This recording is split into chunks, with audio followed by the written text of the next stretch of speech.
نبی اکرم صلی اللہ علیہ وسلم، بخاری کی روایت ہے، اور جو ہے جابر رضی اللہ عنہ اس حدیث کے راوی وہ کہتے اور فرماتے ہیں رسول اکرم صلی اللہ علیہ وسلم ہمیں تمام کاموں میں استخارہ کی تعلیم دیتے تھے، جس طرح ہمیں قرآن کی صورت کی تعلیم دیتے تھے، جیسے قرآن کی صورتیں ہمیں سکھایا کرتے تھے ویسے استخارہ بھی ہم کو اللہ کے رسول صلی اللہ علیہ وسلم نے سکھایا۔ آپ فرماتے ہیں کہ تم میں سے کوئی شخص، مطلب آپ نے فرما کہا تم میں سے کوئی شخص جب کسی کام کا ارادہ کرے تو فرض کے علاوہ جو ہے وہ 2 رکعتیں پڑھے، پھر دعا استخارہ پڑھے۔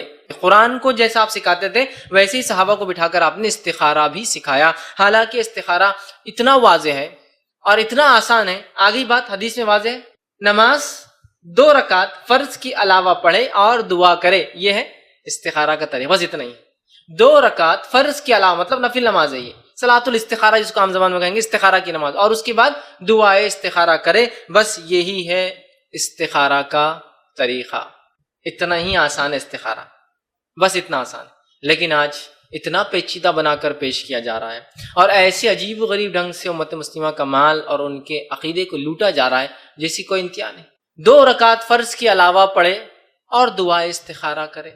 نفل نماز کس کو نہیں آتی 2 رکعت؟ کوئی ایسا آدمی کہے مجھے نماز بھی نہیں آتی، آسان ہے، اور دعا استخارہ پڑھنا ہے اس نماز کے بعد، ختم۔ اتنا ہی طریقہ ہے استخارہ کا، یاد رکھیں، ٹھیک ہے، اتنا ہی طریقہ ہے، اور استخارہ کرنا اتنا ہی آسان ہے جو آپ صلی اللہ علیہ وسلم نے جو ہے صحابہ کو جو ہے سکھایا تھا۔